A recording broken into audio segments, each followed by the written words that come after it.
सगा सगे की तरक्की देखने तैयार नहीं। अगर दीवार नीची है और पड़ोस में सगे भाई के घर से गोश्त की खुशबू आ जाए, सगा कहता है ये खुशबू आई कैसे? मैं इसे चटनी में बदल दूंगा, मैं इसके घी को पानी में बदल डालूंगा। हम दुनिया की दावत कर देते हैं लेकिन अपनों की नहीं।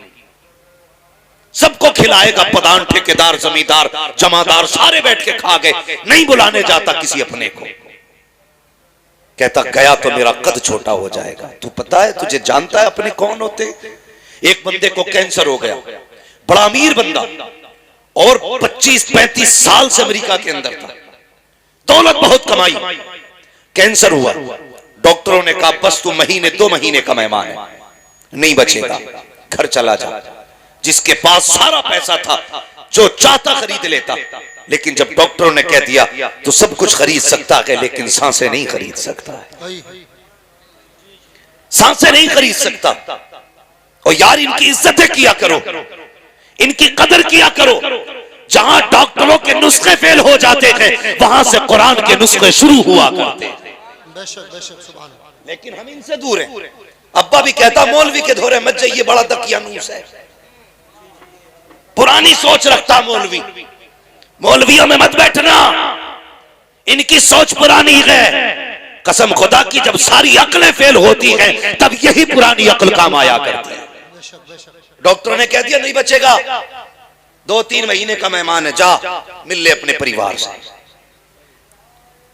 मौज कर अपने घर जाकर। जिसकी जिंदगी के 2 महीने रह जाएं उसे पता हो मैं 2 महीने जीऊंगा, कभी मुस्कुरा सकता है?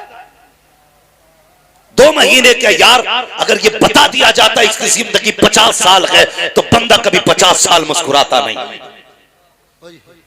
अगर मौत का दिन बता दिया जाता तो कोई दीवार तो क्या एक ईंट नहीं लगाता, इसलिए कि मौत से डर लगता है।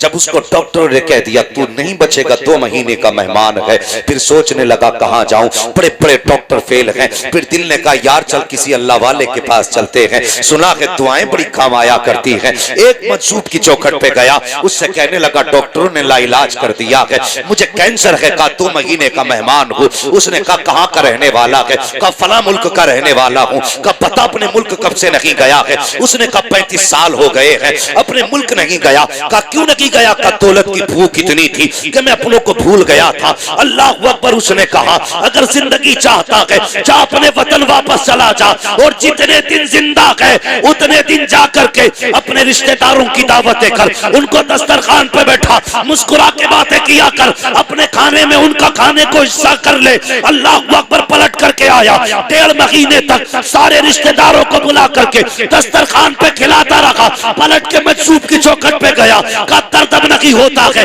तकलीफ अब नहीं होती है। का 1.5 महीने तक मैंने अपनों को खिलाया है, जो रूठा था मना के खिलाया, जो नहीं आया बुला के खिलाया, जिसने दरवाजे बंद किए दरवाजे खटखटा के बुलाया। का जाप जाके चेकअप करा।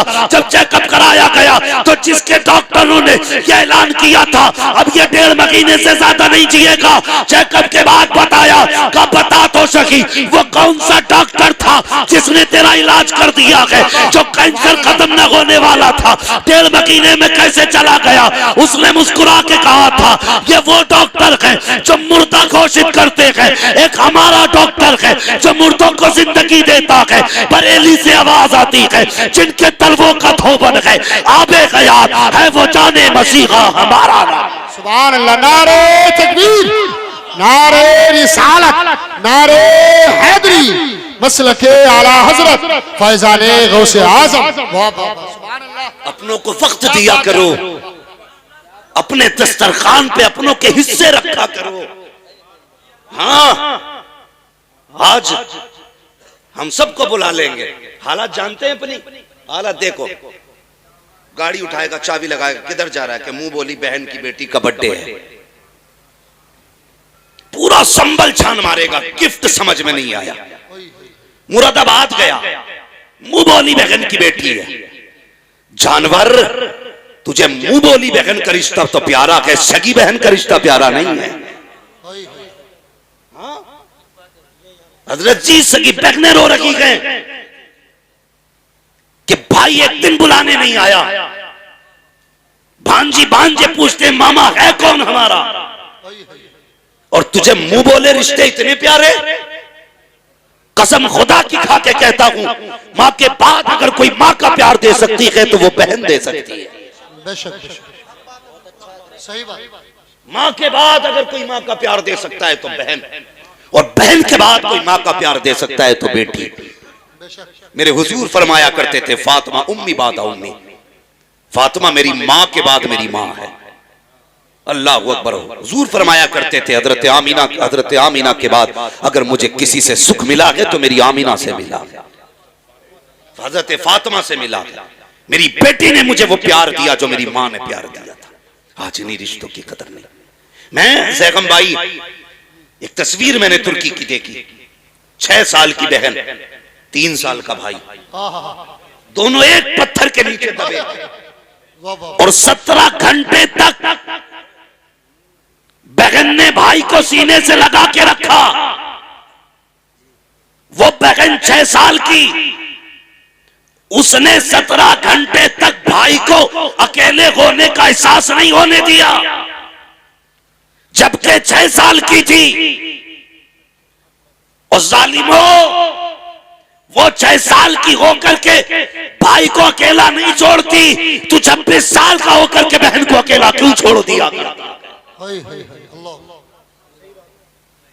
कहां से लाओगे ये प्यार? 17 घंटे के बाद भाई बहन को निकाला गया, कुछ नहीं बचा परिवार में। एक बच्ची को देखा, उसका छोटा भाई तकरीबन 2-3 महीने का होगा या 4 का होगा।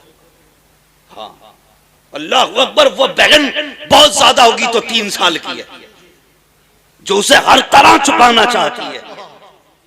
यार उनके लहजे, ये रिश्ते, हमने कदर खो दी इनकी।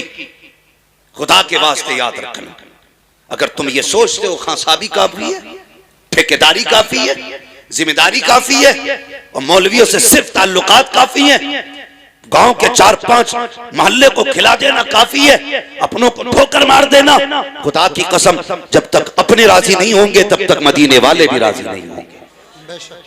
ये ख्याल रखना। आज हम बिखरते जा रहे हैं नीस भाई, बिगड़ते जा रहे हैं। आग लगा दी, पहले प्रधानी ने आग लगाई, विधायकी ने आग लगाई, एमपी के इलेक्शन ने आग लगाई, भाई भाई के खिलाफ खड़ा कर दिया। वोट नाम राय का है, भाई भाई का दुश्मन बनाने का नाम नहीं है। और यार मेरी मर्जी है मैं तुम्हारा इंतखाब करूं, मेरी मर्जी है तुम्हारा इंतखाब करूं। हमने दीवाने खड़ी कर ली। और यार प्रधान हजारों मिलेंगे, सगा भाई नहीं मिलेगा। प्रधान हजारों मिल जाएंगे, बेटा नहीं मिलेगा। प्रधान करोड़ों मिल जाएंगे, सगा नहीं मिलेगा। अपने अपने होते हैं। और मैं अक्सर कहता हूं, चाय पी के भाई कहने वाले 1000 मिलेंगे, नाश्ता करके भाई कहने वाले 1000 मिलेंगे, और तेरा खा के अपना कहने वाले 1000 मिलेंगे। लेकिन तेरे सीने की गोली अपने सीने पे लेने वाला तेरे भाई के सिवा कोई दूसरा नहीं मिल सकता। सुभान अल्लाह। बेशक खो दिया तूने, क्या बात है। किसे खो दिया तूने? हाँ, ख्याल किया करो यार, रिश्तों की कदर किया करो। आज बस्तियां वीरान होती जा रही हैं, कब्रिस्तान आबाद होते जा रहे हैं, कब्रिस्तान आबाद होते जा रहे हैं। पूरी जिंदगी अगर दौलत ना तुम हाथ पे लेके घूमते फिरो, मेरे बाप का चेहरा दिखा दो, मेरे भाई का चेहरा दिखा दो, सारी दुनिया लेकर भी कोई तुम्हें तुम्हारा भाई नहीं लौटा सकता, तुम्हारा बाप नहीं लौटा सकता। ये रिश्ते हैं हमारे अपने। दिलों में जगह पैदा करो, दिल नर्म करो। नर्म, जब दिल नर्म होते हैं तो फिर रब का करम हुआ करता है, रब का करम होता है। एक बाप की जिंदगी देखो, एक बाप की। मैं आज ही सुबह उड़ीसा में एयरपोर्ट के लिए जा रहा था, मैंने मजदूरों की जो लाइन देखी हजरत, मैं पता नहीं मेरे सामने ही ऐसे मनाजिर आते। मैंने माओ को लाइन में खड़े देखा मजदूरों की, जबकि उनकी गोद में बच्चे थे। ऐसी कंडीशन में माँ बाप बच्चों को पाल लेते हैं। सब कुछ होते हुए बच्चों से माँ बाप नहीं पला करते, सब कुछ होते हुए बच्चों से माँ बाप नहीं पलते। एक जरा सा जुमला तेरा बाप को जीते जी मार देता है, जीते जी। वो कौन सा जुमला जब हम कहते हैं तुम्हारे लिए कमाई अपने बच्चों के लिए, ये जुमला बाप को जीते जी मार देता है।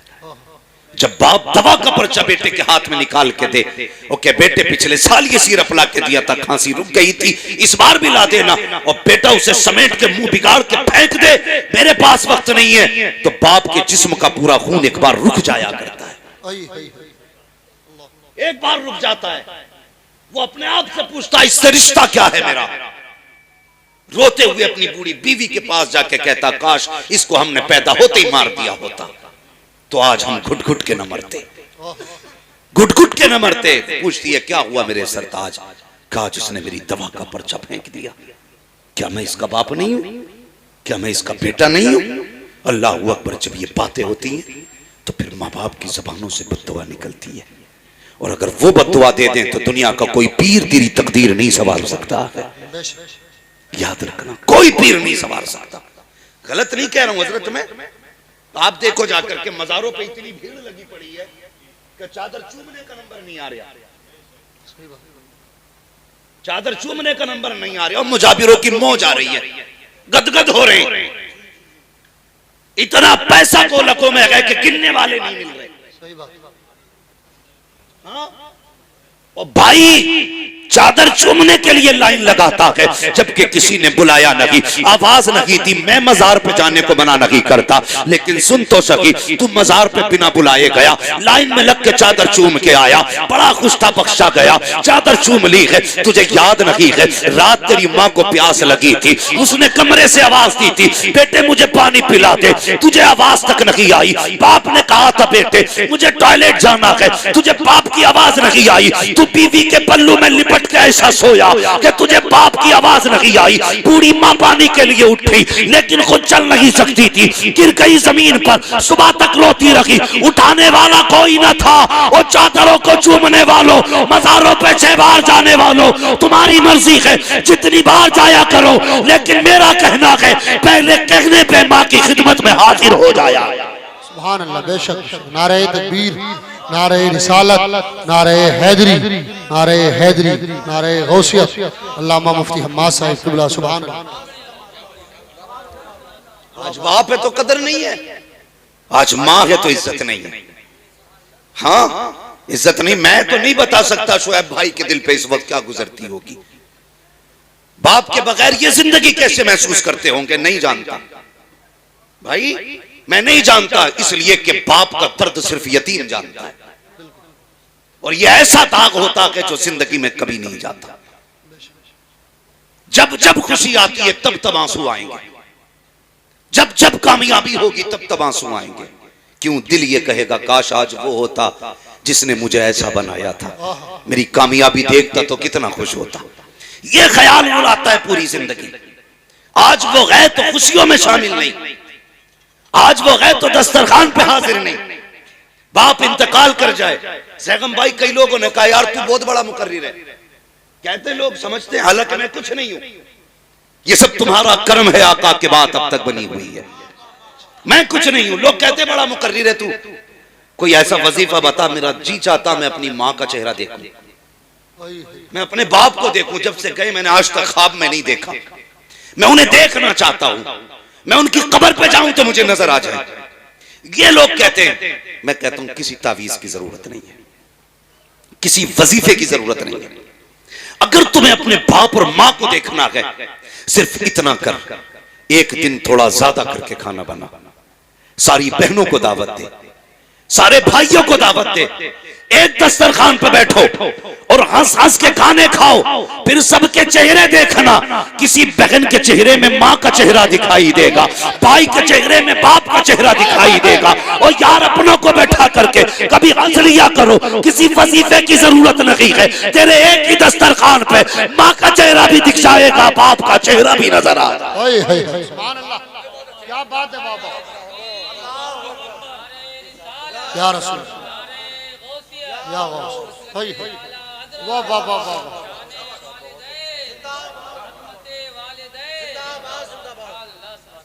देखा करो इन्हें। और जानते हो हमने ना खाली माँ की फजीलत सुनी तो फिर बाप को तो बाहर ही डाल दिया। हाँ गर्मियों में देखना बाप को पंखा तक नसीब नहीं होगा, अम्मा एसी में लेटी होगी, इसलिए कि सिर्फ माँ की फजीलत सुनी हमने। बाप को नहीं जानते? खुद जरा दिल पे हाथ रख के बता, जिसके कदमों के नीचे तेरी जन्नत है, फिर उसकी जन्नत जिसके कदमों के नीचे है, उसकी अपनी शान क्या होगी? खुद सोचा करो इस बारे में, खुद सोचा करो। और बाप क्या होता है? मेरे हुजूर कभी अपने चचा को अपने पीछे नहीं चलने देते थे। हुजूर सैयदुल अंबिया होकर के, हाँ, इतनी पावर वाले कि अगर बैतुल मुकद्दस में आ जाएं सारे नबी खड़े हैं, मुसल्ले पे आने की हिम्मत नहीं किसी की। कौन आएगा मुसल्ले पे? जिब्रील मुसल्ले पे आज वो आएगा जो सबसे ज्यादा शान वाला होगा। कौन आया? फिर मेरे नबी मुसल्ले पे आए, मेरे नबी मुसल्ले पे आए। और इतनी पावर वाला यार, उसके लहजे की धमक कसम से कयामत में देखना। फकत इतना सबब है इन्हें काते बज़ में महशर का कि उनकी शान महबूबी दिखाई जाने वाली। उसके लहजे की धमक पुलसिरात पे देखना, मीजान पे देखना, मीजान पे देखना। अमल तुल चुके, फैसला हो चुका, बंदा गुनाहगार है। हुक्म हुआ खचेड़ो, जहन्नम की तरफ लेके चलो। बेड़ियां पड़ गई, हथकड़ियां लग गई, फरिश्ते लेके चले। इतने में तेरे मेरे महबूब आएंगे। वो मुड़ के कहेगा या रसूल अल्लाह मेरी मदद फरमाए। हुजूर आके कहेंगे ठहर जाओ, क्या मसला है? फरिश्ते कहेंगे हुजूर अमल भी तोला गया, गुनाह ज्यादा है, नेकियां कम है, फैसला हो चुका, ये जहन्नम जाएगा। जानते हो मेरे हुजूर कहेंगे फरिश्तों छोड़ो इसे। पहली आवाज पे फरिश्ते छोड़ देंगे। फिर आका कहेंगे फिर से अमल तोलो। हिम्मत नहीं है किसी फरिश्ते में, ये धमक है मेरे महबूब के लहजे की। हिम्मत नहीं है कोई ये कह सके तुल गए, कोई ये कह सके नहीं नहीं अब नहीं होना है, अल्लाह की तराजू है। नहीं, महबूब कहेंगे फिर तोलो, फिर अमल तोले जा रहे हैं। अब जब अमल तोले जाएंगे तो अब गुनाह कम हो जाएंगे, नेकियां बढ़ जाएंगी। फरिश्ते कांपने लगेंगे, मालिक तराजू तेरी, फैसला तेरा, इंसाफ तेरा। अभी तोला तक गुनाह ज्यादा थे, अब तोल रहे हैं, अब नेकियां ज्यादा है। रब फरमाएगा फरिश्तों देखते नहीं हो, मीजान पे महबूब आके खड़ा हो गया है। अगर ये खड़े हो करके अमल तुलवाए फिर भी गुनाह ज्यादा हो जाए, ये मेरी रहमत को गवारा नहीं हो सकता। सुभान अल्लाह। नारे तकबीर, नारे रिसालत, नारे हैदरी, अज़मत रसूल पाक मुफ्ती हम्माद साहिब क़िबला। सुभान अल्लाह। ये उनके लहजे की धमक। अल्लाहु अकबर। वो पैगंबर, कभी आपने ना अपने चचा को अपने पीछे नहीं चलने दिया, नहीं चलने दिया। क्या फरमाया करते थे? आका फरमाते थे चचा मेरे पीछे ना चला करो, लोग कहते हैं आपकी शक्ल मेरे बाप अब्दुल्ला से मिलती है। जब तुम पीछे चलते हो तो लगता है कि अब्दुल्ला मेरे पीछे है। अल्लाहु अकबर। ओ खुदा के वास्ते कदर करो बाप की भी, इज्जत करो बाप की भी। ये वो दरख्त है ना जो अपने जीते जी अपने बेटे पे कभी धूप नहीं पड़ने देता, औलाद पे कभी धूप नहीं पड़ने देता। ये वो दरख्त है जो अपनी औलाद पर धूप नहीं पड़ने देता। ये वो दीवार है जो अपने बाप अपनी औलाद तक किसी आंधी के झोंके को नहीं आने देता। बाप अगर घर में बिस्तर पे भी पड़ा है ना तो औलाद के लिए चट्टान होता है, चट्टान होता है औलाद के लिए।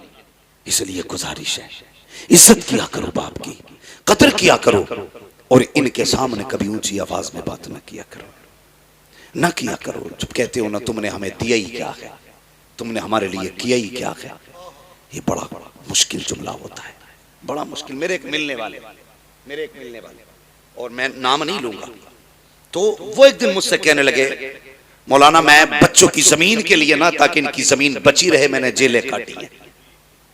अपनी औलाद की जमीन बचाने के लिए। लोग अकेला था मैं बाप का, दुश्मनों ने पूरी ताकत लगाई कि ये मर जाए, इसकी जमीन हम हड़प लें, जेल चला जाए, जमीन बिक जाए। वो कहता है कि मैं औलाद की खातिर जेल काट के आया ताकि इनकी जमीन बच जाए। आज मेरी औलाद जब मुझसे कहती है कि तुमने हमारे लिए क्या किया है, तो कहता है यहाँ का पसीना तलवे में निकल जाता है, तलवे में निकल जाता। उस बाप के जुमले क्या थे?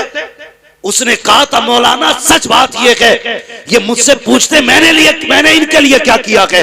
वो कहता पैदा करने वाले की कसम, जायदाद छोड़ो, दौलत छोड़ो, तालीम दी, बिजनेस दिया, सब छोड़ दो, मैंने जो इनके नाम रखे हैं ये उसकी कीमत नहीं अदा कर सकता। होता है वो कहते हैं जो मैंने इनके नाम रख दिए थे ये उसकी कीमत नहीं अदा कर। इसलिए तुमसे गुजारिश है मेरे बच्चों, अल्लाह तुम्हें जवानियां दे और होश में आओ। कभी बाप को तकलीफ न देना, कभी बाप को दुख न देना, वरना अगर ये चला गया हमेशा उस कांधे को तरस जाओगे जिस पे रख के तुम सर रोया करते थे। नहीं मिलेगा कोई तसल्ली देने वाला, वरना दुनिया इतनी अजीब है, लोग रो के सुनते हैं, हंस के उड़ा देते हैं। तुम्हारे दुखों को दुखों की तरह सुनेंगे, फिर मौज करेंगे तुम्हारे हटते ही, हंसी उड़ाएंगे तुम्हारी। सिर्फ एक बाप है जो तेरे आंसू देख के रो देता है। इसलिए मेरी गुजारिश है, इज्जत किया करो बाप की, कदर किया करो माँ की। ये बहुत कीमती रिश्ते हैं, बहुत कीमती रिश्ते। सुना होगा एक दिन हजरत मूसा कलीमुल्लाह ने अर्ज की थी, मेरे मालिक वो बंदा कौन है जो जन्नत में मेरे साथ रहेगा? अल्लाह ने फरमाया महबूब मूसा देखना चाहते हो? कहा जी। कहा फला मकाम पे चले जाओ, उसकी दुकान है। गए, जाके देखा गोश्त काट रहा था, चक्कर में थे कौन सी नेकी इसने की है कि कलीम के साथ जन्नत में रहेगा। आप बैठ गए, बताया नहीं मैं कौन हूं, वो भी नहीं जानता था चेहरे से। बैठे रहे, सुबह से शाम हो गई, गोश्त काट के बेचता रहा। आपने देखा कोई नेकी भी इसने नहीं की। फिर सोचने लगे शायद रात को ये कयाम करता होगा। जब वो दुकान बंद करके चलने लगा ना, तो आप भी पीछे पीछे हो लिए। अब आपका तो वो अपना वतन था नहीं, उसने आपको चलते देखा, चेहरा नबी का चेहरा था, और नबी के चेहरे में वो कशिश होती है जो उसे देखता है देखता ही रह जाता है। देखा, कहने लगा वो हसीन चेहरे वाले कहीं बाहर से आए हो? फरमाया जी परदेसी हूं। कहा अच्छा, वो लोग कितने अच्छे थे? कहा परदेसी हो? कहा हाँ। कहा फिर? कहा अगर इजाजत दे तो एक रात तेरे घर गुजारना चाहता हूं। उसने कहा ज़हे नसीब मेहमान मेरे घर आए। ले गया बुला के। आप इस मकसद से गए थे कि देखे कौन सी इबादत करता है? फरमाते मैं देखता रहा। घर में गया, उसने जाके सबसे पहले खाना पकाया, तैयार हो गया खाना। आके कहता है मेहमान माफ करना, अगर तुझे अकेले खाना है तो अभी खा ले, और मेरे साथ खाना है तो इंतजार करना पड़ेगा। तो हजरत मूसा सोचने लगे कि हो ना हो इसी बीच में कोई नेकी करता है। फरमाते उसने खाना बनाया, तैयार किया खाना, तो उसने फिर उसकी बूढ़ी माँ जो बहुत कमजोर हो चुकी थी, किताबों में यहां तक लिखा है कि पुटरिया में टंगी हुई थी, वो पुटरिया उतारी, उतारने के बाद उसे रखा, उसका मुंह धुला, खाना आगे रखा, अपने मुंह से चबाता और उसके मुंह में लुकमे देता। अल्लाह के कलीम देख रहे हैं सारा मंजर देख रहे हैं। जब वो खा चुकी, उसने कहा बेटे मैं खा चुकी, अब तू खा ले। उसने कहा, फिर वो औरत ने जब खाने के बाद ना हाथ उठाए, वो कुछ कह रही थी, वो बेटा हंस रहा था। हजरत मूसा कहने लगे क्या कहा तेरी माँ ने? उसने कहा छोड़िए जनाब, ये तो ऐसी बातें करती है। कहा क्या कहा? कहने जब ये दुआ के लिए हाथ उठाती है तो वो मांगती है कि जो समझ में नहीं आता मिल जाएगा। कहा क्या? कहा जब भी हाथ उठाती कहती है अल्लाह मेरा बेटा खिदमत करता है, इसके बदले में बस इतना चाहती हूं कि जिंदगी में मुझे मूसा का चेहरा दिखा दे और मेरे बेटे को जन्नत में मूसा का साथ अता फरमा दे। वो हंस के कहता देखिए जनाब, ये मेरी माँ ऐसी दुआ करती है, क्या ये हो सकता है? कहां कलीम, कहां मैं, और ये मेरी माँ का तो हाल देखो, बेटे से कितना प्यार करती है, जन्नत में कलीम का साथ मांग रही है। इतना सुनना था, अल्लाह के नबी की तबस्सुम आया चेहरे पे, मुस्कुरा के उठे, कहने लगे परेशान क्यों होता है? ले आज तेरे आज रब ने तेरी माँ की दुआ कबूल कर डाली है। कहा कहना क्या चाहते हो? कहा जो तेरे सामने बैठा है ये कोई और नहीं है बल्कि अल्लाह का कलीम मूसा आया है। कह दे इससे तू भी दीदार कर ले, ये भी दीदार कर ले, और रह गई जन्नत में जाने की बात, तो रब ने बता दिया है जन्नत में मेरे साथ कोई और नहीं रखेगा बल्कि तू ही रहे। सुभान अल्लाह, अल्लाहु अकबर। ये माँ होती है, ये माँ होती है जो गैर मुमकिन को मुमकिन बना देती है। हाँ, गैर मुमकिन को मुमकिन बना देती है। कहा था ये कहती है हो जाएगा ऐसा, फरमाया हो चुका है। अल्लाहु अकबर। ये माँ है, मगर मसला ये अलग है। हम वहां जा रहे हैं तावीज कराने, जिसके हाथ में 10 अंगूठी हैं, बाल कमर तक हैं, ठीक है, और मूछें यहाँ तक आ रही हैं, दिल में नमाज पढ़ता है, जाहिर में खाना खा रहा है, यहाँ बैठे बैठे हरम के कुत्ते मार रहा है, उसके पास जा रहे हो भाई? उसके पास जा रहे हो? ये उलमा बैठे हैं, जिम्मेदारी के साथ कह रहा हूं। एक तरफ अगर 70 वली बैठ जाएं और तेरे हक में बद्दुआ करें, दूसरी तरफ तनहा तेरी माँ जिसके नाखून में गोबर, हाथ में मिट्टी लगी हो, कपड़े भी कई जगह से फटे हों, बुढ़ापे की छुर्रियां माथे पे हों, कोई शबाब, कोई जाहिर खूबसूरती का ना हो, कोई सफाई सुथराई भी ना हो, फरमाया गया 70 वली बैठ के तेरे हक में बद्दुआ करें, एक माँ बैठ के तेरे हक में दुआ करने लग जाए, अल्लाह 70 वलियों की टाल देता है, एक माँ की नहीं टाला करता। ये माँ होती है, इसलिए कदर किया करो माँ की, इज्जत किया करो माँ की, अल्लाह से दुआओं में मांगा करो, अल्लाह में माँ बाप का फर्माबरदार बना, वरना आप कलम वाले हो, कोट वाले हो, जायदाद वाले हो, कुछ भी हो, माँ बाप के नहीं हो तो कुछ भी नहीं हो, कुछ भी नहीं। आज जेब पे कलम लग जाए ना, जेब पे जरा सा कलम लग जाए तो फिर उसकी सारी पावर अब्बा को ही दिखा रहे, अब्बा को दिखा रहे। अगर बाप ने कह दिया लल्ला इधर को हटिए, ये लल्ला इधर को हटिए, कह रहा दिखते नहीं हो, ड्रेस गंदी कर दी, और बेगैरत जिसके हाथों पे मिट्टी बता रहा है ना, तो अगर इसने अपने गंदे कपड़े पहन के मजदूरी ना की होती ना, आज तेरे बदन पे साफ कपड़े नहीं होते। हाँ, तेरे बदन पे साफ कपड़े नहीं होते। आज जिससे कह रहा है ना तुमने कपड़ों का ख्याल नहीं किया, अगर इसने अपने कपड़ों का ख्याल किया होता तो शायद कोई तुझे पहचानने वाला भी नहीं होता। हाँ, कभी ख्याल आया करे ना, वो क्या मेरे सामने, वो क्या मेरे सामने। मैं एक बात और कह के जाना चाहता हूँ, खुदा के वास्ते, जिस तरह बाप की इज्जत करते हो ना, बाप के बाद बड़े भाई की भी उतनी इज्जत किया करो, उतनी इज्जत किया करो बड़े भाई की। इसलिए जैगम भाई बाप के बाद भाइयों को बड़ा भाई बाप बन के पाला करता है, बाप बन के पाला करता है। कई भाइयों को मैं ऐसों को जानता हूँ, ये आंखों देख की बात है, कोई किताबी नहीं है जो हवाले मांगो मुझसे, आंखों देख की बात है कि भाइयों ने मजदूरी करके छोटों को पढ़ाया। आज जब वो सर्विस पे लगे, वो कल भी मजदूरी कर रहा था, आज भी कर रहा है, न कल उसके बच्चों का ठिकाना था, न आज उसके बच्चों का ठिकाना है, और सारी चमक उसी गरीब को दिखाई जाती है। डर अल्लाह से, डर अल्लाह से। उसके हाथ में ठेला है, उसका कोई कसूर नहीं है, तेरे हाथ में कलम है, तेरा कोई कमाल नहीं है, ये सारे फैसले कुदरत के हैं। वो जिसे चाहता है फर्श पे डाल देता है, जिसे चाहता है अर्शों पे उठा देता है। इसलिए कदर किया करो रिश्तों की, खास करके उनके तो ज्यादा कदर करना जिन्होंने जिंदगी तुम्हारे लिए लुटा दी, जो जिंदगी तुम्हारे नाम कर देते। एक जमीन के इतने से टुकड़े की खातिर किसी पे हाथ ना उठाना, मेंढ की खातिर, कमरे की खातिर, बिस्तर की खातिर कभी ना लड़ना। सब्र रखा रह जाएगा, सब्र रखा रह जाएगा। ये रिवायत हजरत अली की तरफ भी मंसूब है और हजरत मूसा कलीमुल्लाह की तरफ भी मंसूब है कि दो लोग आपस में जमीन के लिए लड़ रहे थे, एक कहता था मेरी है, दूसरा कहता था मेरी है। तो हजरत मूसा कलीमुल्लाह आ गए, वो कहने लगा कि आप फैसला कर दें जमीन किसकी है। आपने फरमाया जमीन तू ही बता किसकी है।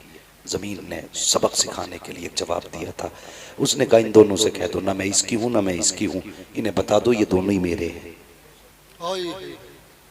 जमीन किसी की नहीं हुई है, सब जमीन के होने हैं, सब जमीन के होने हैं, इसके लिए ना लड़ा करो। ये तो आई गई, तुमसे पहले नवाबों के पास तो इतनी थी कि वो चल नहीं पाते थे अपनी जमीनों में, घूम नहीं पाते थे अपनी जमीनों में, 600 नौकर रहते थे उनके दरबारों में खाली जमीन देखने के लिए हैं। आज 4 बिगल्ली है, फट गया, रोड पे आ गई तो मर गया, फिर कद नीचे थोड़ी आ रहे हैं। अगर हाईवे पे आ गई है तो सही है बात है। 4 बिगल्ली हाईवे पे आई है, मर गया, 3 करोड़ का रेट मिल गया।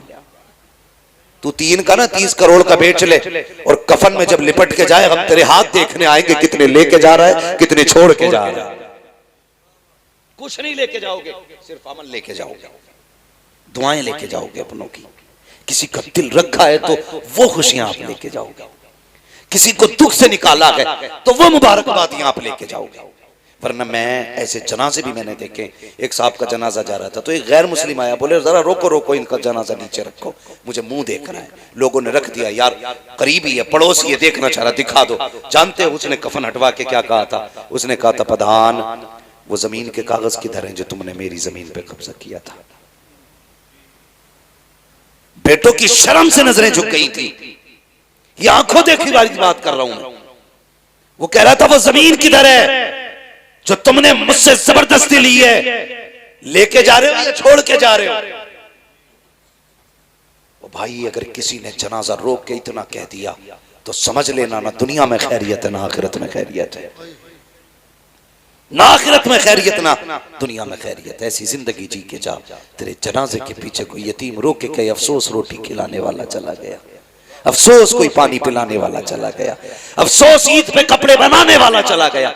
ऐसी जिंदगी जी के जा। कसम से कोई तीजा करे ना करे, कोई 40वां करे ना करे, बरसी की फाता हो ना हो, अपने पीछे ऐसे लोग छोड़ जाओ जो कहे मालिक हमारा सहारा गया है, कब्र में अपनी रहमत का सहारा दे दे। 40 में एक जगह है और गरीब यतीम की एक दुआ अपनी जगह पे असर लगा। इसलिए अपने पीछे से छोड़ के जाओ। मेरे हुजूर का जनाजा उठाना, अबू बकर सिद्दीक साथ में थे। गौर से सुनना, अबू बकर सिद्दीक साथ में थे। घर में से चीख के रोने की आवाज आई। फरमाने लगे कौन रोया? तो देखा एक बच्ची रो रही थी। तो आपने फरमाया क्या बात है? उसने कहा हम इसलिए रो रहे हैं, हमारे घर में कोई नहीं था करने वाला, मैं और मेरी दादी थी। हुजूर हमारी बकरियों का दूध निकालने आया करते थे, आज के बाद हमारी बकरियों का दूध कौन निकालेगा? मैं छोटी हूँ, दादी बूढ़ी, हम तो भूखे रह जाएंगे। अबू बकर सिद्दीक ने बच्ची को सीने से लगा के कहा था, बेटी परेशान मत होना, ये हुजूर का करम है कि जाते जाते अबू बकर को तेरे घर का पता दे जा रहे हैं। अबू बकर को तेरे घर का पता दे के जा रहे हैं। फरमाने लगे बेटी आज के बाद अबू बकर आया करेगा। पूरी दौरे खिलाफत में आप उनके घर जाते, बकरियों का दूध दूधते और उनको दे के आया करते थे। यार कम से कम ऐसी जिंदगी गुजार के जाओ, ऐसी जिंदगी गुजार के जाओ। हम तो अगर यतीमों पे हाथ भी रखते ना तो कैमरा पहले लगाते, फोटो पहले लेते थी। मैंने यतीम के सर पे हाथ रखा, मैंने गरीब को सीने से लगाया। ये क्या मसला है? पढ़ो ना आप तारीख। मदीने शरीफ में ना एक ऐसी बूढ़ी भी थी जिसका कोई नहीं था।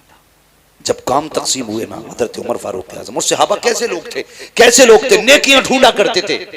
कहीं काम मिल जाए ऐसा जिससे नेकी में, भाई इसे सही कर लो यार, कहीं काम मिल जाए ऐसा जिससे नेकी। पता चला एक बूढ़ी है जिसका कोई नहीं। हजरत उमर गए, दरवाजा खटखटा दिया, आवाज आई कौन? का मां तेरे दरवाजे पे आया हूं, मैं इजाजत दे तो आज से तेरा काम करूंगा, तेरे घर का काम आज से मैं किया करूंगा। बूढ़ी ने कहा नहीं बेटी, नहीं बेटे, तू घर के मेरे काम मत करना। आपने जिद की सिर्फ इसलिए ताकि नेकी मिल जाए किसी की मदद की। तो बूढ़ी कहने लगी तू है कौन? कहा अम्मा मुझे उमर कहते हैं, मुझे उमर कहते हैं, माँ इजाजत दे तेरे घर के काम करूं। तो माँ कहने लगी बेटे कोई है जो आता है मेरे घर का काम करके चला जाता है? हजरत उमर कहते हैं क्या नाम है उसका? तो बूढ़ी कहने लगी नाम तो उसने आज तक नहीं बताया, आज तक उसने नाम नहीं बताया, आज तक नाम नहीं बताया उसने। अच्छा फिक्र हुई कि चलो आता कब है? का रात को आता है या किसी भी वक्त आता है, काम कर जाता है। हजरत उमर कहने लगे देखूंगा कौन है वो। खड़े हो गए, आधी रात गुजरी ना देखा कोई नंगे पैर दबे पैरों से आ रहा था, चेहरे पे कंबल पड़ा है। और जैसी दरवाजे पे आया हजरत उमर ने चुपके से आके कंधे पे हाथ रखा, आने वाले जरा नाम तो बता तू है कौन? अल्लाह अकबर, इतना सुना है। आने वाले ने जैसी कंबल चेहरे से हटाया, हजरत उमर फारूक आजम की चीख निकल गई। क्या देखते हैं वो छुप के आने वाला नबी का अबू बकर सिद्दीक है, वक्त का अमीरुल मोमिनीन है, अपने वक्त का खलीफा है। हैरत में है, कहते हैं अमीरुल मोमिनीन बता तो सही रात में क्यों आते हो? यार ताकि नेकी किसी पे खुल ना जाए, इसलिए सन्नाटे में आता हूँ। कहा ये तो बताइए चप्पल जूता क्यों नहीं पहना? कहा इसलिए नहीं पहनता हूँ कहीं मेरी आहट से किसी की आंख ना खुल जाए। अगर आंख खुल गई तो बात पता चल जाएगी। अगर ये नेकी का पता चल गया तो हो सकता है कयामत में खुदा मुंह पे मार दे। और यार अबू बकर हो करके अगर नंगे पैर जा करके चुप करके नेकी करता है तो बता तुझे किसने हक दे दिया है कैमरे के आगे किसी गरीब की गरीबी का मजाक उड़ाया। क्या बात है, वाह, बहुत अच्छी नेकी किया करो, किसी की गुर्बत का तमाशा आप न नहीं बनाया, साहब मत बनाया करो तमाशा, किसी को जलील न किया करो। भाई नेकी ऐसे करनी है कि किसी को पता न चले, किसी को पता न चले। यतीम का घर भी चल जाए उसकी इज्जत भी रह जाए। हाँ, हजरत आयशा सिद्दीक़ा रज़ियल्लाहु ताला अन्हा ने एक मर्तबा अपने भांजे को ना कुछ अनाज दिया। फरमाने लगी जाओ हमारी पड़ोस में फलां शख्स है बड़ा गरीब है, उसके यहाँ देख के आ जाओ। जाने लगे ना तो उम्मुल मोमिनीन ने बड़ी बात कही थी। फरमाने लगी जा तो रहा है बेटे लेकर के, पहली बात तो उसके हाथ में मत देना, दूसरी बात नाम मत बताना। हाँ, नाम मत बताना। अल्लाह अकबर। वो गए, दिया यानी रखा, वापस आ गए। कहने लगे खाला ये बात समझ में नहीं आई, आपने नाम बताने से मना क्यों किया? फरमाने लगी इसलिए मना किया मैंने, अगर तुम उसे मेरा नाम बता देते कि फलां ने भेजा है तो जब भी कभी हमारी गली से गुजरता उसको शर्म आती कि इनका मुझ पे एहसान है। कहने लगे वो शर्मिंदा हो जाता और कहती आयशा नहीं चाहती मेरी वजह से हुजूर का कोई उम्मती शर्मिंदा हो। हाँ, कच्चा ये बात समझ में आ गई। फिर हाथ में देने से मना क्यों किया? देखो यार इसे नेकी कहते हैं। हाथ में देने से मना क्यों किया? फरमाने लगी इसलिए कि हमेशा लेने वाला हाथ नीचे रहता है, देने वाला हाथ ऊपर रहता है। आयशा ये भी नहीं चाहती मेरी वजह से किसी का हाथ नीचे रह जाए, मेरी वजह से किसी का हाथ नीचे रहे। इसे कहते हैं नेकी का शौक, इसे कहते हैं नेकियां। ये भी कोई मसला है यार कि हम दिखा के कहते हैं मैंने फला यतीम को कपड़े बनाए भाई, नहीं भाई इस बार मैंने यार इतने लोगों को फला को बनवाए, उस पर कुछ नहीं था, वो आया मेरे पास जूता टूटा था मैंने कहा चल ले ले यार। ये नेकी है? कोई नहीं है नेकी। इसे नेकी नहीं कहते, इसे जलील करना कहते हैं। सामने वाले को जलील करना कहते हैं, किसी को जलील ना करो। गरीब भी अपनी इज्जत रखता, अमीर भी अपनी इज्जत रखता है। सबको इज्जतें दिया करो, अल्लाह आपको इज्जत अता फरमाएगा, अल्लाह आपको इज्जत अता फरमाएगा। मैं बस बात खत्म करने लगा। फरमाएगा ए ईमान वालों अपने आप को और अपने घर वालों को जहन्नम की आग से बचाओ, अपने घर वालों को जहन्नम की आग से बचाओ। तो कोशिश क्यों नहीं करते जहन्नम की आग से बचाने की? क्यों नहीं करते? आज जैगम भाई सब कहते हैं यार 20% है, कुछ भी ना होगा, 20% है, क्या कर लोगे? तुम नहीं जानते। जब तुम्हें ये एहसास हो कि कम लोग कुछ नहीं कर पाते तो इस्लाम कहता है कि जंगे बद्र देख लिया करो, और जब तुम्हें अपनी कसरत पे घमंड हो तो जंगे हुनैन देख लिया करो। बिल्कुल बिल्कुल, वाह वाह वाह, ये इस्लाम की तारीख है। तुम कभी भी कसरत से कामयाब नहीं हुए, खुदा की रहमत से कामयाब हुए, खुदा की रहमत से कामयाब हुए। तुम कभी भी कम होने की वजह से जलील नहीं हुए, हमेशा अपने घमंड की वजह से तुम शर्मिंदा हुए। जब जब तुमने ये सोचा हम बहुत हैं, हम यूं हैं, हम ये हैं, तभी तुम्हें जलील होना है। ये याद रखना, जलील होना है। वो किसी ने कहा था मिटा दे अपनी हस्ती को अगर कुछ मर्तबा चाहे कि दाना खाक में मिलकर कुली गुलजार होता है। एक बात याद आ रही है, बता दूं, जरूरत इस वक्त की ये नहीं है कि हमारी तादाद बढ़ जाए, जरूरत इस वक्त की है कि हम सब के सब इकट्ठे हो के हुजूर की चौखट पे आ जाए। इस वक्त ये जरूरत है, हुजूर की चौखट पे आ जाए। चर्बी चढ़ गई है लोगों की आंखों में। हाँ, हर जमात, शिया अपनी जमात बढ़ाने पे लगे, राफजी अपनी जमात बढ़ाने पे लगे, खारजी अपनी जमात बढ़ाने पे लगे, वहाबी अपनी बढ़ाने पे लगे हैं, सब अपनी अपनी बढ़ाने पे लगे। हम हैं कि अपनी काटने पे लगे, हम अपनी जमात को काटने पे लगे, हम घटाने पे लगे। निकालो इसको, ये मौलवी ठीक नहीं, ये पैसे लेता है, ये हंसाता है, ये बातें करता है। अपना काम करना। खुदा तू नहीं है, खुदा वो है जिसने पैदा किया है। तुझे हिसाब नहीं देना, हिसाब उसे देना है जिसने पैदा किया। अपनी सोच, दूसरे की फिक्र मत कर। हम एक दूसरे की जड़ें काटने पे लगे। मिटा दे अपनी हस्ती को अगर कुछ मर्तबा चाहे, कि दाना खाक में मिलकर गुली गुलजार होता है। खत्म कर अपने आप को, ये मैं खत्म कर दे, अना खत्म कर दे। जब मस्जिद में जाके तू ये सोचेगा ना मैं नमाज पढ़ने आया हूं, अल्लाह सजदे मुंह पे मार देता है। तूने ये सोच भी कैसे लिया मैं आया हूं? ये वो चौखट है, एक ही सफ में खड़े हो गए महमूद व अयाज, ना कोई बंदा रहा ना कोई बंदा नवाज। खत्म करो अपने आप को, अना खत्म कर दो, मिटा दो, भूल जाओ कि हम भी कुछ हैं। अगर छोटे से भी गलती हो जाए तू माफी मांग ले, क्या चला जाएगा? उससे कहते माफ कर दे, कसम खुदा की इतना कह दोगे ना खुदा भी राजी हो जाएगा, मुस्तफा भी राजी हो जाएगा। सारे करबला वालों से मोहब्बत करते हैं ना, करते हैं कि नहीं? सबको हसनैन करीमैन से प्यार है ना। अल्लाह ताला हमें उनकी मोहब्बतों का सदका अता करे। मैं सिर्फ एक बात कहना चाहता हूं, हसनैन करीमैन दोनों भाइयों में किसी बात को लेकर के नाराजी हो गई। 3 दिन गुजर गए ना, 3 दिन गुजरे तो इमाम हुसैन ने इमाम हसन को खत लिखा। कहा भाई नाना की हदीस याद नहीं है कि मोमिन से 3 दिन से ज्यादा नाराज नहीं रहना चाहिए? ये लिखा तो उधर से खत आया, नाराज हैं दोनों, मिलने नहीं आए। इमाम हसन ने खत लिखा, फरमाने लगे फिर तुम क्यों नहीं आए? तुम मुझसे कह रहे हो ना कि नाना ने कहा 3 दिन से ज्यादा नाराज नहीं रहना चाहिए, तो तुम ही आ जाते। इमाम हुसैन ने खत में लिखा, भाई फरमाया गया जो पहले रूठे हुए को सलाम करेगा पहले वो जन्नत में जाएगा, बाद में माफ करने वाला जन्नत में जाएगा। कहते मेरा जी चाहता है भाई पहले आप आ जाओ ताकि मुझसे पहले जन्नत में आप जाओ। यार ये वफाएं थी, ये मोहब्बतें थी, और ये एक दूसरे के लिए इज्जतें थी। कहते मैं नहीं चाहता मुझसे पहले, मैं आपसे पहले छोटा होकर जन्नत में जाऊं, मैं तो ये चाहता हूं आप बड़े हैं पहले जन्नत में आप जाएंगे, आपके पीछे पीछे आपका छोटा भाई हुसैन जन्नत में जाएगा। इज्जतें हम देते हैं अपने बड़ों को। हाँ माफ कर लिया करो, मिटा दो अपनी अना, खत्म कर दो, कुछ भी नहीं हो, फिर जी के देखो। कसम खुदा की खा के कहता हूं, मिंबर पे बैठा हूं, जो मजा फकीरी में जीने का है ना वो किसी शहनशाही में नहीं आता। एक बुजुर्ग गुजरे, थके तो नहीं अभी आप लोग? जरा सारे कहते हैं रसूल अल्लाह।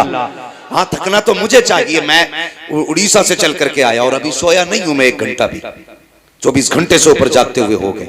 मगर ये है बहुत अच्छा आप सुन रहे हैं, अल्लाह आपकी समातों को सलामत रखे। हाँ माशाअल्लाह, अल्लाह सलामत रखे। तो थोड़ा सा जरा आप अच्छा सुन रहे हैं इसलिए मैं बात बढ़ा दे रहा हूं। हजरत की भी गुफ्तगू होनी है, हालांकि ये बात मुझे नागवार गुजर रही है। हाँ मुझे एक एहसास हो रहा है कि हमारे जमात के बुजुर्ग बैठे हुए हैं। घर है तो क्या हुआ, है तो मौलाना एहसान, ये ख्याल रखिएगा। लोग कहते हैं घर की मुर्गी दाल बराबर, दाल बराबर तो होती है लेकिन पता है ना क्या खाती है, कितना खाती है? तुम खा जाते हो, तुम्हें नहीं लगता असर, मुर्गी क्या खाती है ये पता होना चाहिए, है जी। जरा गौर करें, हजरत तशरीफ फरमाए। बस मैं बात पूरी करने लगा हूं भाई, जरा तवज्जो करें। कोई मसला नहीं है, आप 10 रुपए भी ना दें, खाली सुभान अल्लाह ही कहते रहें। मैं आ गया हूं मोहब्बत में आपके, ये बात मैं उनसे कह रहा हूं अपने भाई से, शुएब भाई से। बाकी आपसे सिर्फ इतनी गुजारिश है, बात सुन लें ना। कोई बात नहीं, जब दिल करे तब दे दिए, खाते में डाल देना, कोई मसला नहीं है। इनसे बड़ा गहरा ताल्लुक है, मैं मोहब्बत है मुझे। अल्लाह सलामत रखे मेरे शुएब भाई को और इनके पूरे परिवार को, इनकी फैमिली को। अल्लाह खुदा की रहमत है, अल्लाह ताला अपनी रहमतें अता फरमाए। बस मैं अर्ज कर रहा था कि अपने आप को मिटाना भी कोई चीज होती है। एक बुजुर्ग गुजरे, हजरत अब्दुल्लाह इब्न जुबैर, बड़े पाए के बुजुर्ग गुजरे, गालिबन सिलसिला चिश्तिया या कादरिया में ये बुजुर्ग हुए। इन्होंने ना सिर्फ इस ख्याल से शादी नहीं की थी कि अगर मैं शादी कर लूंगा तो अज़दवाजी जिंदगी के जो मामूलात होते हैं, जो जरूरियात होती है, वो रब की इबादत में खलल डालेंगी। ये सोच के निकाह नहीं किया था। ये मत सोचना मैं तुमसे मना कर रहा हूं, तुम करना, तुम्हारा करना फर्ज है। ये उन्हीं जैसे लोगों को इजाजत थी जो अपने नफ्स पे काबू करके बैठे थे, जो नफ्स के गुलाम नहीं, नफ्स के बादशाह थे। नफ्स वो करता था जो वो कहते थे। इस ख्याल से जैनब भाई उन्होंने शादी नहीं की। एक दिन रिवायत पढ़ी तो उसमें उन्होंने देखा कि जन्नत में कोई भी जवान बिना बीवी के नहीं होगा। अल्लाह जन्नत में सारे लोगों का निकाह फरमाएगा। आप तो खुश हो जाओ भाई, जिनकी नहीं हुई अब तो उनका भी नंबर लगने वाला है। सबको अल्लाह जन्नत में बीवी देगा। कहने लगे अच्छा तो फिर तो हमारी भी होनी है वहां, जब होनी है सबकी तो हमारी भी होगी। बहुत बड़े वली थे, हाथ उठा दिए, कहने लगे अल्लाह वो दिखा ना जो जन्नत में मेरे साथ रहेगी। मैं अपनी जन्नत वाली बीवी को देखना चाहता हूं। पहले दिन दुआ मांगी, कुछ नहीं हुआ। दूसरे दिन दुआ मांगी, कुछ नहीं हुआ। तीसरे दिन दुआ की उन्होंने, लेटे, आंख लगी, तो जब आंख लगी ना एक खातून सामने आई, रंग काला, पुराना लिबास, पागलों जैसी हालत, और कहने लगी अब्दुल्ला मैं मैमूना वलीद हूं, मैं बसरा में रहती हूं। बस इतना सुना ना, उठे बसरा चल दिए, बस्ती में पहुंचे। कहने लगे मैमूना वलीद कहां मिलेंगे? लोगों ने कपड़े देखे, हुजूर आप मैमूना वलीद को पूछ रहे हैं? इतने बड़े आलिम हो के उससे क्या काम? कहा क्यों का वो तो पागल है। कहा क्यों का लोग पत्थर मारते हैं उसको। कहा क्यों मारते हैं? कहा जब लोग हंसते हैं तो वो रोती है, लोग रोते हैं तो वो हंसती है, दीवानी है वो। कहा कहां मिलेगी? कहा हुजूर वो उजरत पे हमारी बकरियां चराती है।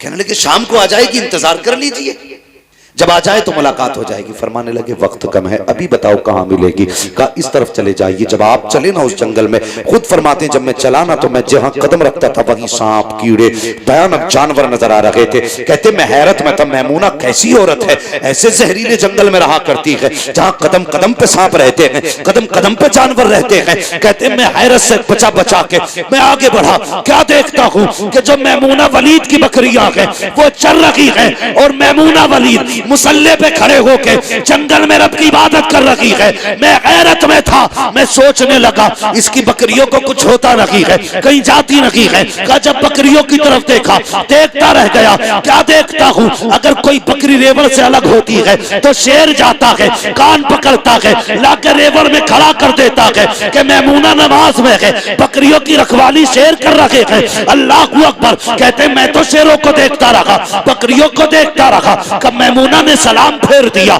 मुझे पता ना चला। मैमूना कहती है अब्दुल्ला मिलने का वादा तो जन्नत में था, तू यहीं चल के आ गया है। हैरत में थे। कहने लगे मैमूना मुलाकात भी पहली है, बात भी पहली है, कभी तूने नहीं देखा, कभी मैंने नहीं देखा, नाम किसने बता दिया? तो मैमूना कहती है अब्दुल्ला जिसने तुझको मेरा नाम बता दिया है उसी ने मुझको तेरा नाम भी बता दिया।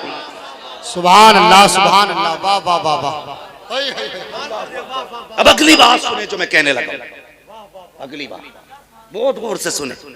आप फरमाने लगे मैमूना ये तो ठीक है, चल अल्लाह ने बता दिया, लेकिन एक बात बता, ये तेरी बकरियों से शेरों ने दोस्ती कब से कर ली? तू नमाज पढ़ती रहती है, तेरी बकरियां शेर चराते, ये इनमें शेर बकरियों में दोस्ती कब से हो गई? मुस्कुरा के कहने लगी अब्दुल्ला जब से मैंने अल्लाह से दोस्ती कर ली है, शेरों ने मेरी बकरियों से दोस्ती कर ली है। शेरों ने मेरी बकरियों से दोस्ती कर ली है। बस ये कहना चाहता था मैं, हाँ, कि अपने आप को खत्म कर दो, कुछ मत समझो, कुछ नहीं है, सब कुछ अल्लाह है, सब कुछ उसी की कुदरत में है। वो जितनी सांसें देगा इतने जिएंगे, वो जिस दिन छीन ले लेगा उस दिन कोई सांस देने नहीं आएगा। किसी पैसे, किसी दौलत, किसी शोहरत, किसी पावर के जरिए आप सांसें वापस नहीं ला सकते, नहीं ला सकते। मैंने ये बात बताई थी, वो सिकंदर जो बादशाह गुजरा है 22-23 साल की उम्र में आधी दुनिया फतह कर ली उसने, पूरी दुनिया फतह करने का ख्वाब रखता था वो। अपने मुल्क से बाहर गया, किसी सांप ने काट लिया, जहर फैलने लगा उसका। डॉक्टरों ने, तबीबों ने बहुत इलाज किया, ठीक नहीं हुआ। कह दिया बचने के चांसेस कम है। जानते हो उसने क्या कहा था? उसने कहा था कोई मेरी सारी मिल्कियत ले ले, सारी दौलत ले ले, सिर्फ इतनी सांसें उधार दे दे कि अपने वतन में जाके मर सकूं, अपने वतन में जाके मर सकूं। कोई इतनी सांसें वापस कर दे मुझे कि मैं अपने वतन में मरना चाहता हूं। वजीर खड़ा हो गया, कहने लगा कोई भी सारी कायनात लेके सांसें नहीं दे सकता। तो उसने कहा अच्छा, कहा फिर एक बात मेरी सुन लो, अगर मैं मर जाऊं तो कफन से मेरे दोनों हाथ निकालना, ताकि दुनिया को ये पता चल जाए कि सिकंदर दुनिया में आया था तब भी खाली हाथ था, गया था तब भी खाली हाथ था। दौलत किसी की नहीं है, इसके लिए अपनों को मत छोड़ो, इसके लिए परिवार मत तोड़ो, इसके लिए अपनों के दिल मत तोड़ो। क्या चीज है यार 100-200 रुपए, 1000-10,000, 1 लाख की भी